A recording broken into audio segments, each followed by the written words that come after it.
Good morning. सभी कैसे हैं? अच्छे होंगे। आज हम एक योजना के बारे में चर्चा करेंगे जो राजस्थान में अभी हाल फिलहाल में बहुत ही चर्चित योजना चल रही है। और ये योजना अपने आने वाले जो भी विद्यार्थी हैं, बेरोज़गार स्टूडेंट के लिए बहुत ही महत्वपूर्ण फैक्ट जानकारी है। तो हम इस योजना को आपको पूरी जानकारी दूंगा। इसमें फॉर्म कैसे भरा जाएगा, कहाँ से फॉर्म आपको मिलेगा, कैसे जान, और इसमें क्या क्वालिफिकेशन है, कौन फॉर्म भर सकता है, कौन नहीं, कहाँ से स्कूल मिलेगी, कैसे फॉर्म भरना है, पूरी जानकारी डिटेल से दूंगा। लास्ट तक वीडियो में बने रहें, क्योंकि अगर आप बीच में वीडियो को स्किप कर दिया तो आपको बीच में कोई भी जानकारी मिस हो गई तो आप इस जानकारी से वंचित हो जाओगे। और आप आने वाले जो भी अभी सरकार का एक योजना के माध्यम से टीचर लगा रहे हैं, तो इस योजना में अपने को फॉर्म अप्लाई करना है। और उसके बावजूद अगर अपन फॉर्म अप्लाई नहीं कर पाते हैं तो भविष्य में अपने को कोई ऐसा अफसोस नहीं होना चाहिए कि हमने फॉर्म क्यों नहीं भरा है। तो हम ये योजना का नाम आपको सुनाई दे रहा होगा अभी हाल ही में मीडिया में, और काफ़ी चर्चा में चल रही कि विद्या संबल योजना, जो एक गेस्ट फैकल्टी के नाम से भी जाना जाता है, जो स्कूलों के अंदर अध्यापक। आपको ये सबसे पहले ये जानकारी आई कि विद्या संबल योजना क्रियान्वयन के लेकर शासन सत्र पर जारी किए गए निर्देश। सरकारी शैक्षणिक संस्थानों को रिक्त पदों पे, जो भी अभी गवर्नमेंट में जो भी स्कूलों में रिक्त पद है और उसके अंदर कौन से लगाएंगे, गेस्ट फैकल्टी। CS ने यानी चीफ सेक्रेटरी मुख्य सचिव ने कलेक्टर को सौंपी जिम्मेदारी। ये जो भी जिम्मेदारी है अपने को किसको सौंपी है, कलेक्टर महोदय को जानकारी सौंपी गई है। तो इसके बारे में आपको ध्यान रखना है कि अपने जो भी जिला स्तर पर होगी, और ये गेस्ट फैकल्टी के नाम से भी जानी जाती हैं। तो ये पूरी जानकारी है, बीकानेर की पत्रिका में आई थी, बाल न्यूज़ में आई थी। तो आपको ध्यान रखना ये सारी डिटेल्स है। गेस्ट फैकल्टी ये पूर्णतः क्या है, एक ऐसा, ये भी ध्यान रखना कि आप ऐसा नहीं हो जाए कि आप सोच लें कि ये वैकेंसी है तो अपने को स्थायी नौकरी है। स्थायी नहीं है इसमें, इसके अंदर आपको ध्यान रखना है कि ये लिखा हुआ कि गेस्ट फैकल्टी ये एक अस्थायी है। इस चीज़ का आपको ध्यान रखना कि ये अस्थायी है। पूरी डिटेल तो इतना मैं पढ़ूंगा तो वैसे आपको टाइम लगेगा, लेकिन इसमें जो आपकी जानकारी है उसके सीधी सीधी जानकारी देता हूँ कि ये अपने को शासन सचिव वगैरह हो गए, जिला स्तरीय नोडल कमेटी बैठेगी और ब्लॉकवार आवेदन आमंत्रित किया जाएगी, ब्लॉकवार। और इसकी शैक्षणिक परीक्षाओं में प्राप्त आधार पर वरीयता सूची के आधार पर पैनल तैयार किए जाएंगे और उसके आधार पर ये भर्ती कराई जाएगी। जिस पद पर गेस्ट फैकल्टी लगाई जाएगा वहाँ पर ये भी ध्यान रखना कि आपको अस्थायी क्यों आएगी। अगर आपने जिस स्कूल में जहाँ पर भी आपने ज्वाइन किए हैं और वहाँ पर अभी तो आपने ज्वाइन कर लिया, लेकिन भविष्य में इसके आधार पर नियुक्ति का दावा करने का कोई, अगर भविष्य में कोई वहाँ पर परमानेंट जो एग्ज़ाम देकर क्वालिफाई करके और किसी भी वैकेंसी के माध्यम से उस स्कूल में जो आपकी, जैसे माना कि आपने SST हैं या साइंस है, मैथ है, तो वहाँ पर कोई भी टीचर आ गया तो आपको वहाँ से हटाया जाएगा। और वहाँ पर आप दावा भी नहीं कर सकते कि मुझे क्या नाम है, मैं नहीं हट सकता। लेकिन ये बेकायदा लिखा हुआ है, तो इसका आपको अच्छे से ध्यान रखना है। अब ऐसा नहीं हो जाए कि आप यहाँ सोच ले कि हम तो इसमें, लेकिन ये चीज़ भी है इसके अंदर, हम कह नहीं सकते हैं कि पूर्णतः अस्थायी। अस्थायी तो देर का है, लेकिन क्या पता आपकी किस्मत हो वहाँ पे 2 साल 5 साल 10 साल टीचर आए ही नहीं और आपको वहाँ पे ज्वाइनिंग मिली रही विद्यालय पे। इसका ये चीज़ का भी, और यहाँ आंकड़ा कैसे होगा, पेमेंट कैसे होगा, सीधा सीधा आपको अच्छे से अच्छा खासा पेमेंट भी दे रखा है प्रति घंटा के हिसाब से, और अधिकतम कितना पेमेंट मिल सकता है। तो विद्यालय एवं प्रशिक्षण संस्थान यानी थर्ड ग्रेड कक्षा 1 से 8वीं तक 300 रुपये पर घंटे के हिसाब से, 300 रुपये, 300 रुपये प्रति घंटे के हिसाब से, और महीने के आपको अधिकतम 21,000। बहुत सैलरी अच्छी है, अच्छी सैलरी है। अगर आप चाहते हो विद्यालय के टाइम के अकॉर्डिंग और साथ साथ में आप पढ़ाई भी कर सकते हो। और सेकंड ग्रेड यानी 9th और 10th के अंदर 350 रुपये प्रति घंटे के हिसाब से, और अधिकतम 25,000 है मासिक।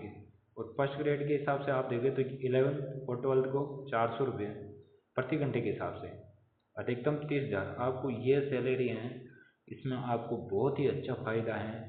आप कर सकते हो और आपको ज़रूर इसमें अप्लाई फॉर्म करना चाहिए।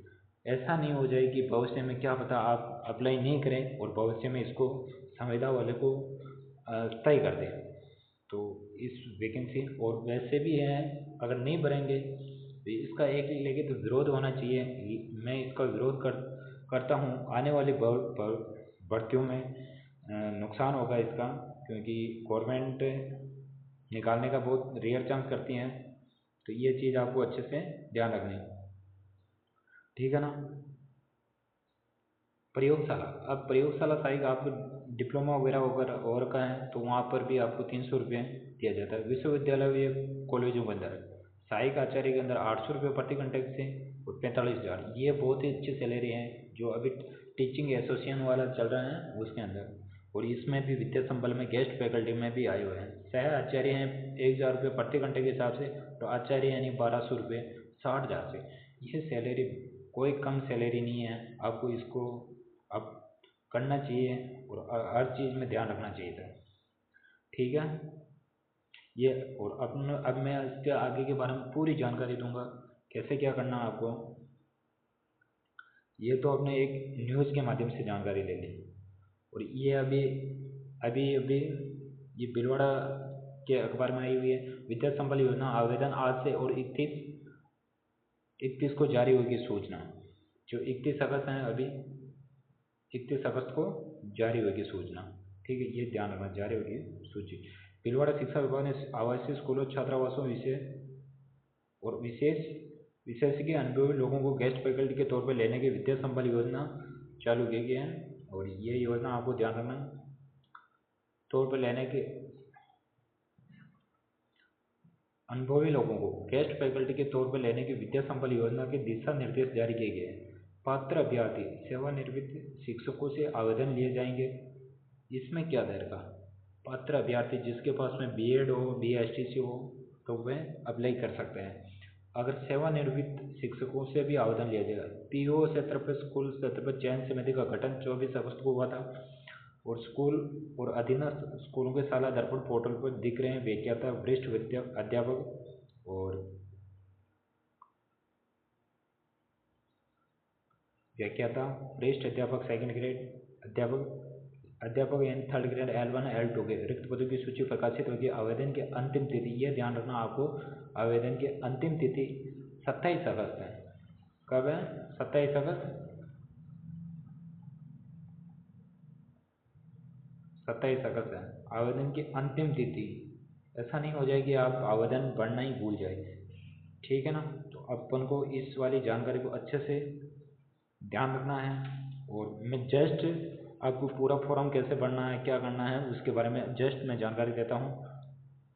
ये पूरी डिटेल फॉर्म क्या है, इसके बारे में कैसे क्या है, फॉर्म कैसा रहेगा, आपको फ़ोटो कहाँ लगाना है, इस सब के बारे में मैं यहाँ पे आपको जस्ट जानकारी देता हूँ। और मिलते जस्ट नेक्स्ट वीडियो के अंदर।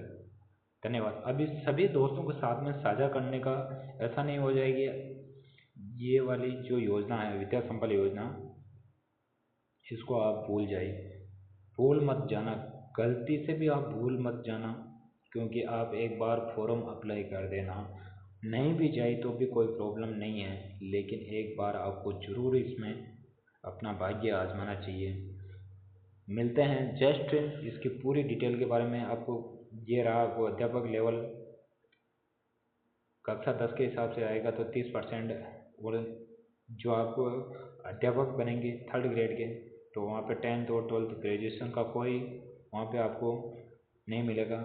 ग्रेजुएशन से आपसे कोई मतलब नहीं है। अगर आपने BSTC BEd कर रखी हैं तो वहाँ आपको 30% उसके मिलेंगे। और अगर अध्यापक L2 जैसे कि लेवल 2 में 20%, आपके जो भी अंक पार होगा उसका 20% काटा जाएगा। इसमें 12th का 20%, स्नातक का 30%, और जो आपकी डिग्री डिप्लोमा है उसका 30%, वरिष्ठ अध्यापक में 10%, और इसका भी 12th का 10%, स्नातक का 50%, और आपके डिग्री डिप्लोमा के 30%। व्याख्याता में आपके 10th 12th का कोई रेशियो नहीं है, और इसका निकाला जाएगा स्नातक कॉलेज और PG अधि स्नातक, यानी ये थोड़ा सा मिस्टेक हो रहा है, इसमें अधि स्नातक आ जाएगा।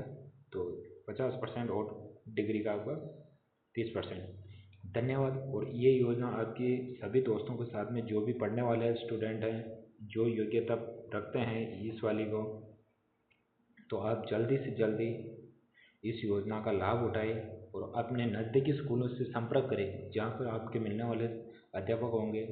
तो वहाँ से प्रिंसिपल को संपर्क करके कितनी पोस्ट खाली हैं, कौन से सब्जेक्ट में पोस्ट खाली हैं, अगर आप जा सकते हो तो इसमें योजना में आज ही फॉर्म भरने के कष्ट करें। धन्यवाद और अपना कीमती समय देने के लिए बहुत बहुत धन्यवाद। मिलते हैं जस्ट इसके फॉर्म की प्रक्रिया के बारे में। धन्यवाद।